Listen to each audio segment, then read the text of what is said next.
Welcome into Phil's Tax Hacks and Other Retirement Facts with CPA and personal financial specialist Phil Putney. Now let's get rolling with today's show. Hey everybody, welcome into Phil's Tax Hacks and Other Retirement Facts, back for another podcast episode.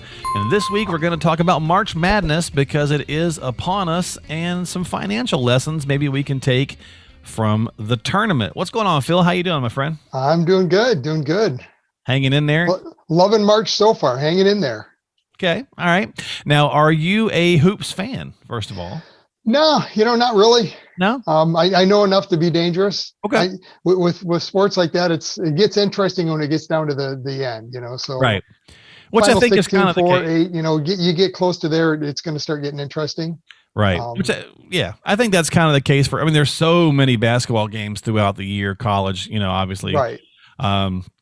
And so many schools and teams that make the tourney, Yep. So I thought, well, you know what, maybe we'll have some fun with it. It's kind of topical. Sure, absolutely. At the time we're taping this podcast, we just had St. Patty's Day. So St. Patty's Day is, it's tomorrow.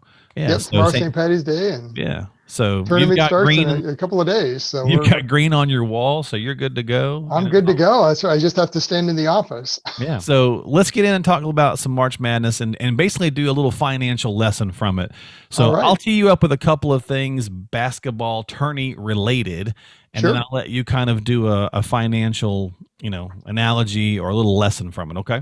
Absolutely. Let's do it. So, going to make this pretty simple. So first thing, I don't know, everybody has different ways of doing it. Some people like to go online, fill out your brackets. Mm-hmm. It's a big thing. There's lots of businesses are always doing, do this bracket. Oh yeah, brackets in the yep. Get it right, win money. Matter of fact, the great Warren Buffett a couple of years ago did one where if you filled out the bracket and nailed it completely, you'd win $1 million. Yeah. Pretty good. And of course he can do that because he's got the money. He's got the money to spare. So yeah. But anyway, getting an entire bracket correct is really, I don't even know what the odds of that would be. It's pretty high. Yeah. And so with retirement planning, you're kind of you're trying to, like you're filling out your bracket, you're trying to predict the outcome. Yep. Well, you're trying to predict your retirement outcome by having all these collections of things that we've accumulated through the years, but really it's the plan, right, that helps you achieve the outcome. Yeah, so there's some similarities there. In doing your brackets, obviously you've done your research and you've got your favorite teams and who you think is going to be able to make it through the brackets. Similar in retirement planning, obviously there's a little bit more at risk there, but sure. But it could be $1 million. Right? Yeah, it could be could be. Yeah, if you're playing with Warren, it could be really really big money. Right. But yeah, it's you still got to know the different players, so to speak, that are involved and then how they fit together, and try to match them up to make sure everything works properly, like your Social Security, pensions, the savings account you have, if you've got money in the bank or taxable investments or retirement accounts. Which one of those do you bring into the game, so to speak, first? What's your starting five, right? Yeah. What's your starting five and how does, when do they come in at what point? So at the end of the day, it really comes back to having that plan, and kind of like we're referring with the brackets, it's never going to be right. And I have this discussion with clients all the time that, putting the financial plan together isn't about making it exact. You can't get too caught up in this. Well, the plan says this, and that's what we've got to do. And I must adhere to the plan. Right? It's on paper, and we talked about it, so that's what it is. It's like, no, it's not how it works. It's basically a direction. It's a roadmap. And I always liken it to doing a road trip around the United States. I said, if early retirement, your goal was you're going to take a month and just travel the United States and see a bunch of the, national parks or whatever it is you wanted to do. Right. You're going to map this thing out and figure out, okay, I've got to stop here and there and reservations and how much is it going to cost and all the different pieces. But I guarantee you, once you start on that trip, it's not going to go that way because there's going to be flat tires and you're going to have, things happen and you're going to see things that you didn't realize were there and you want to, go see that different monument or whatever it is, so it's all about in the beginning, having that direction, and making sure, does it work? Number one, do I have enough? And can I retire like I expect, and then just start walking down the path and making changes along the way. So, well, you can predict your outcome, you can fill out your bracket, Yep. but most of us realize that we're going to probably be off. And it's Right. okay to be a little bit off with your retirement plan because it's not a totally set in stone thing. It's going to, hopefully, when you're working with a good advisor, it's going to help you ebb and flow, and it's going to change as you change through retirement. So, right. Yeah. that's And the one difference between March Madness and retirement is you can make those changes. I mean, typically when when you do your put the bracket, you're bracket done. together, you're done. This is Yeah. it. So let's continue on with our March Madness analogy. You did All right, pretty good on perfect. that first one there.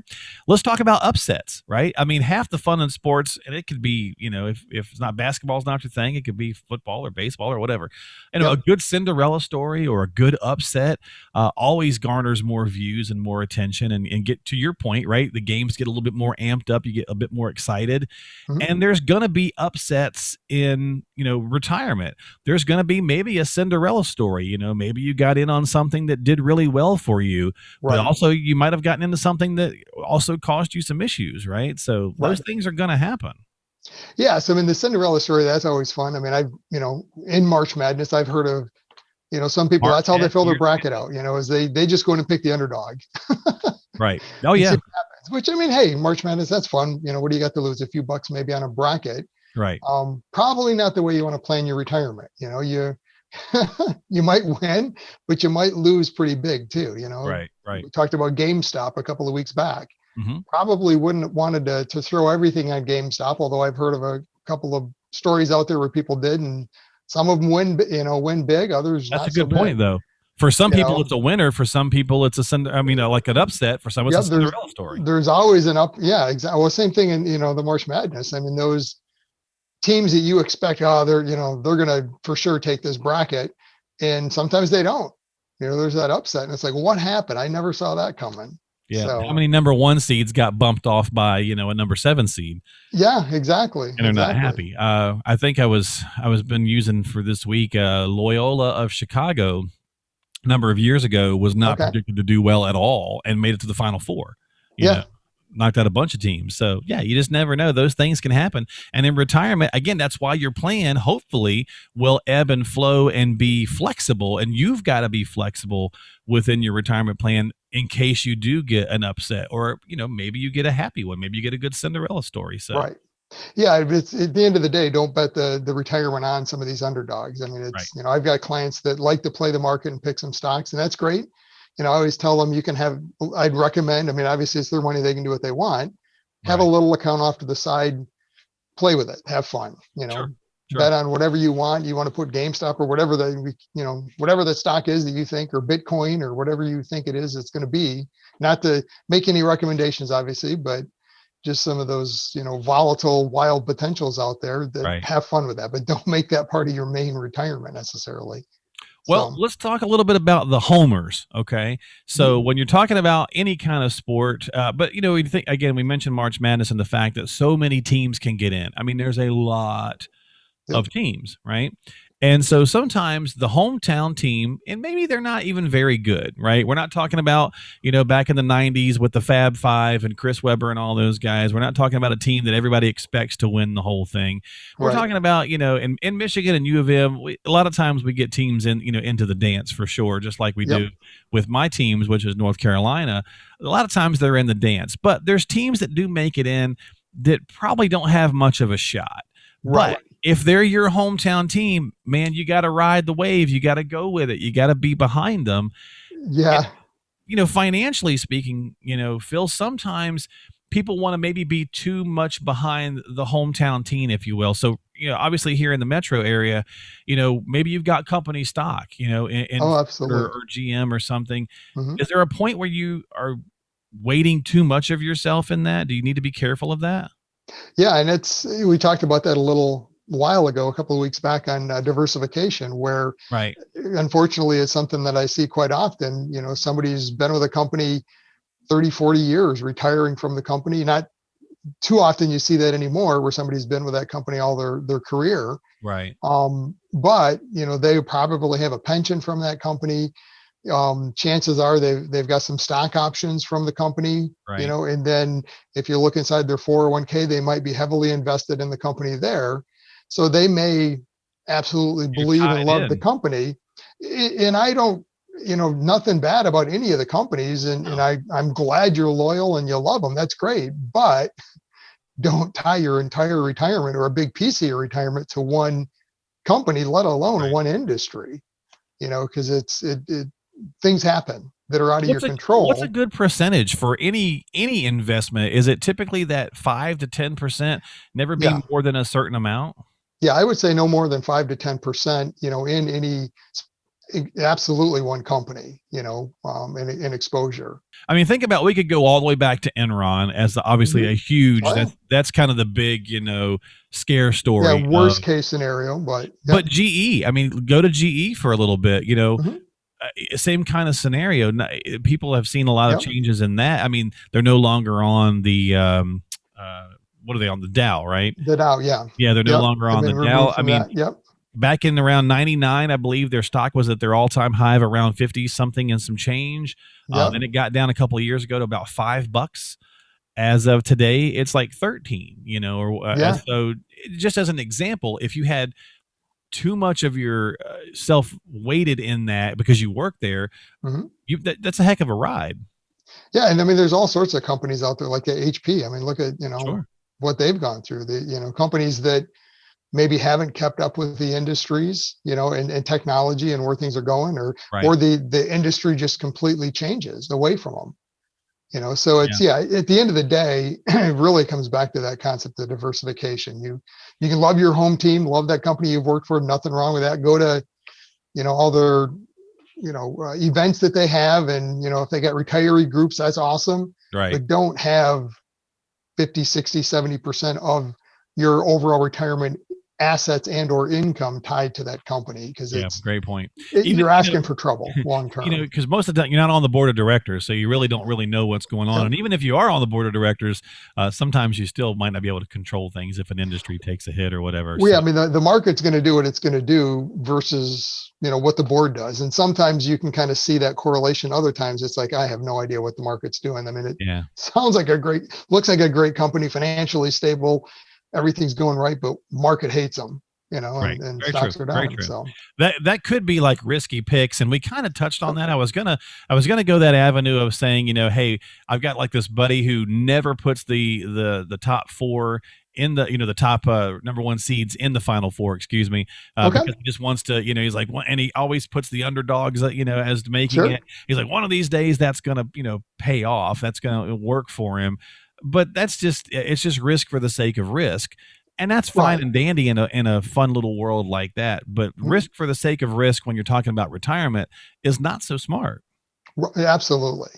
Yeah. I mean, it kind of goes back to that concept of, if you like picking stocks and following it and kind of playing the market, so to speak, that's great. I would always recommend have a kind of a side account that you're using to do that, and that's, I don't want to call it entertainment, but I mean, that's effectively kind of your entertainment. If you enjoy it, do it, but don't tie your retirement income in, the outcome of your retirement to picking and playing in the market. Unfortunately, it might not turn out really good sometimes. It might turn out great, but you don't know. It really comes down to the final little analogy of March Madness here for our podcast this week is coaching, right? So the coaches are over there, they're drawing up, plays throughout the tourney. As teams advance, they're having to change a little bit because now you've been scouted for what you did against the last team, so on and so forth. So they're always having to evolve and tweak the coaching plan. But at the end of the day, and it's easy for us to simply say, well, Phil, you're a coach and you're coaching, your retirement clients. But at the end of the day, I wanted to go a little bit different direction. If you craft the plan, you put in the game plan, and the players don't execute it. Same thing with you, right? I mean, you can build a game plan, but if folks don't adhere to it. Well, right. Absolutely. So, I mean, if people that we're working with, clients don't adhere to a plan, I mean, there's a certain component of it that is the onus is on us, on them, versus onus on me as an advisor. Right. And I always tell them, I mean, this is not my plan. This is your plan. My role in it is simply to show you pros and cons and options. And I'll give you my advice and opinion and how I would structure it, and I can help you walk down that path. And if you want us to help implement and manage the investments back to the plan, we can do that and help you with that as well. Unfortunately, sometimes what happens is from a spending standpoint, you get into retirement early and, oh, this looks great. I got $1 million in the bank, and right. I'm never going to run out of money. And, you start to buy this and that and take this vacation, and that's not what we had in the plan. And, all of a sudden you're behind the 8 ball, so to speak, in the plan. Yeah. And so somebody might hear that and go, well, I don't want this regimented thing where I can't, make changes. That's not what we said. If you go back to the beginning piece, yep. It's the plan can ebb and flow with you. Where are we at in the plan? Not from, how much did you spend this year? We're not tracking that. That's up to you. I know what the plan calls for, and, but where are we supposed to be from an asset standpoint versus what does it look like long-term? Are we on target? And I know we're never going to be on the line, so to speak, and hit that number, but I kind of draw out this curve to say, oh, this is kind of what it looks like. And as long as we're within a range above or below, we're okay. Where I get concerned, especially, is if we start to veer below it and then continue, so now our trajectory has changed. Now we have to have another discussion to see why. What got us off track and why is it continuing that way? And what do we need to do? So. All right. Well, so, regardless of how you want to think about it, every week we do a podcast, we try to find different topics to talk about. Obviously, topical right now is the fact that it's March Madness is upon us. We are actually, the podcast will come out the day the tourney officially starts Thursday. So, try to be topical. Sometimes try to grab something that maybe catches your attention. At the end of the day, though, you got to have a good plan in place, whether you're filling out your brackets, you think you got a strategy, or you're thinking about retirement and you think you got a strategy. Try to make sure you've done your homework and are maybe working with somebody who's got a little bit of experience of that, especially when it comes to the financial side. So that's going to do it for us this week on the podcast. Don't forget, as always, subscribe to the show. Go to philstaxhacks.com. That's philstaxhacks.com. Leave us a message. Shoot us an email if there's a topic you want us to talk about. There's something you'd like to learn a little bit more about. We'll be happy to do that. You can drop us a comment on YouTube or send us an email at the website or whatever you'd like to do there. You can subscribe on Apple, Google, Spotify, iHeart, Stitcher, YouTube, all that stuff.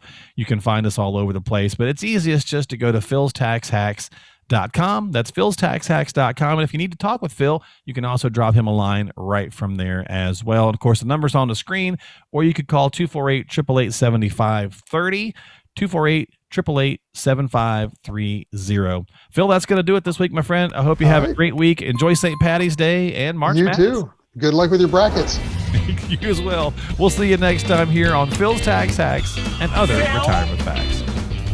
Investment advisory services offered through AFS Wealth Management. The content of this program is provided for informational purposes only and is not a solicitation or recommendation of any investment strategy. Investments and/or investment strategies involve risk, including the possible loss of principal. There is no assurance that any investment strategy will achieve its objectives.